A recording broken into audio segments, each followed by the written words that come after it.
Hey guys, Chojiro here.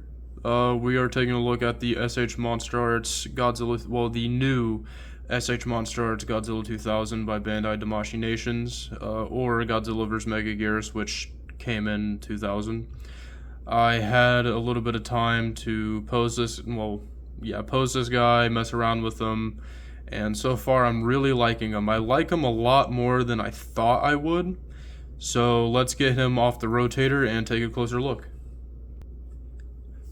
So here he is, and right off the gate, the paint and sculpt on this are amazing. I really like the purple they use for the spines.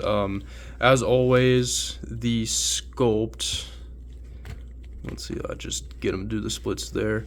As always, the sculpt for Monsterarts is pretty well done, well, except for the head sculpt sometimes. The head sculpt on this guy, I think, is one of their best, next to the GMK Godzilla that they did. But he is very nicely textured. Everything feels nice. He just feels nice in the hands in general. For paint, we'll start with the head. And he's not quite looking straight. You can see there. He's not quite looking straight, but it looks okay from the sides.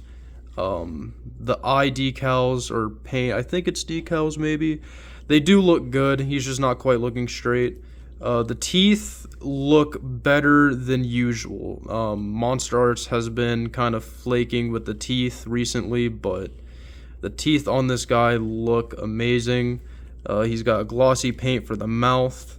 The mouth looks fine inside there. You can see the little joint in there for the jaw. But it looks great. The claws, they're painted pretty nice, I feel like. I have a little paint hiccup on the palm of my hand there. Palm of his hand. But there's no other paint mistakes on it. The toe claws, I think, are painted very nicely. The spines, though, are the star of the show, in my opinion. The purple for these look fantastic. I wish they were a little more metallic. I don't know if that's accurate or not, but that's just my personal preference. But the transition from black to purple look really good, and it goes all the way down the tail. Those purple spines all the way down the tail. Articulation, if you're familiar with Monsterarts, the whole thing is ball joints. So we have a jaw that can open and close. It can wiggle around. Camera focus. It can wiggle around, go side to side a little bit. The tongue is not articulated. I wish it were, but it is not. We have a ball joint up here. These are floating pieces, so they'll just kind of get out the way. You can have them look up all the way, and he can look down pretty far too. There we go. You can look down even further. The only thing I don't like is this spine seems like it's a little too far, even when he's not. Well, I don't know. When you look down, it separates really, really far. You get this really big gap. I feel like one more joint here could have fixed that. So have like a cut here and then have that spine moved down just a teeny tiny bit, and since it would be a loose piece, I feel like it would have the same amount of range. I could be wrong, but that's just, my thoughts on that. He does get really gappy if you don't cover it up with that loose piece. It's really easy to hide though, as you saw earlier. We go down, the shoulders are also ball joints. He has a floating cap piece here to help hide gaps, but it can rotate all the way around. Have no problems there. He can't, well, he gets an okay T-pose. At least it's straight. It's better than it's better than most Godzillas. I think it's even better than the Final Wars, so that's pretty good. Before I move down to the elbows, he does have a bicep swivel that can, I just rotated the shoulder, but he does have a bicep swivel. It's there. You can utilize that as much as you want. But he does have a bicep swivel. The elbows can extend straight. I think these are the best elbows in the Monsterarts line. Could be wrong, but from the figures that I have, elbow can get better than 90. Again, it gets a little gappy, but that elbow is actually a cap. So you can have that bent and help hide gaps. There we go. So not too bad. We have... I'll fix that later. I shifted the little cap in there, but I'll fix that after the review. Let's get his arms out the way. He has a joint here and a joint here. It's all ball joints. He can go all the way around, so we have no problem there. Just when you do that, make sure you don't have them like that, because the spines will collide into each other and you don't want anything breaking. But ab articulation is really good. He can... Come on. No, I'm not moving that correctly. There we go. It can go down pretty far. It can go up.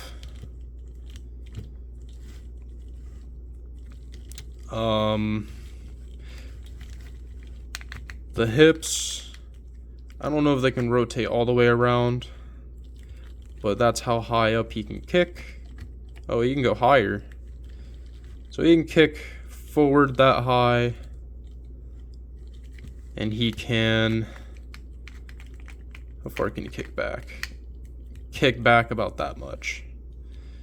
Pretty good. His splits go out there. He has 2 inner caps helping hide gaps, which is really nice. His knees, that's about as far as they can extend, and then they can bend about that far. And then his ankles can go up that far and back that far. And of course, his ankles can rotate because they are ball joints, and tilt inward that much, outward that much. And the tail is all ball joints. This is probably the best tail in the Monsterarts line other than Ultima. But yeah, the tail is perfectly fine. All the joints, none of them are loose. The tail is not falling apart, which is, I'm very happy about that. Aesthetics, I would probably give this guy 9.5, only because I don't like that little gap there. That's probably a nitpick. He looks perfectly fine, but I think I would give him a 9.5 for aesthetics. Articulation, for a Godzilla, I would give him a 10 for articulation. He's pretty articulated for a Godzilla figure. Just character design, there's only so much you can do with all the spines in the back, but I would give him a 10 in articulation. Accessories, he gets a 0. He does not come with anything. But let's go on to some size comparisons. So for size comparisons, we have the original 1954 that I repainted myself. Looks very GMK, but he is going to be bigger. He is going to be closer to Haya. I don't have any Haya Godzillas to compare him to, but there is 1954 next to him, and then we have, let me get him straight, Kiryu Goji. Oh, uh-oh. My ball joint just popped out. There we go. We have Kiryu Goji. And then we have NECA 1964 Godzilla.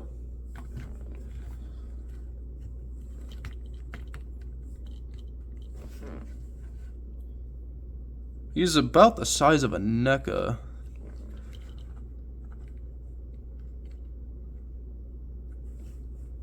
I think 64 is a little taller. Yeah, 64 is a little taller. And then, just so you can see what it looks like, here he is with the Haya female Muto. You can have him fighting the female Muto if you want. I think these guys actually look pretty cool together. I like that a lot.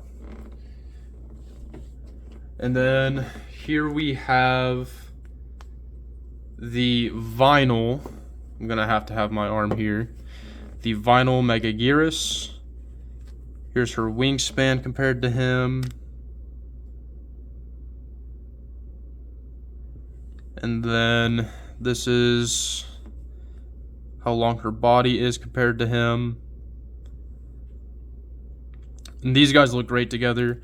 I don't know how well these scale to each other, but I think they look really good together. Definitely going to get some shots with these guys together.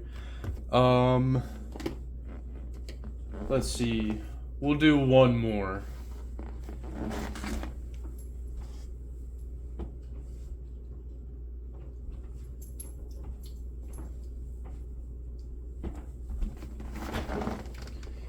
Here he is with Final Wars Goji, and he is definitely bigger than Final Wars Goji. This Final Wars Goji also has a custom head, neck, and custom hands by Godzilla 154. His Instagram will be in the description below. I also did a review on that part set. There we go. Yeah, he's definitely bigger. But that's gonna do it. I'll see you guys later. Definitely pick this guy up. Got mine from Hobby Link Japan. I'll put a link in the description. Check out my Instagram, where I'm gonna be posting photography of this guy and photography of all of my other figures. But see you guys.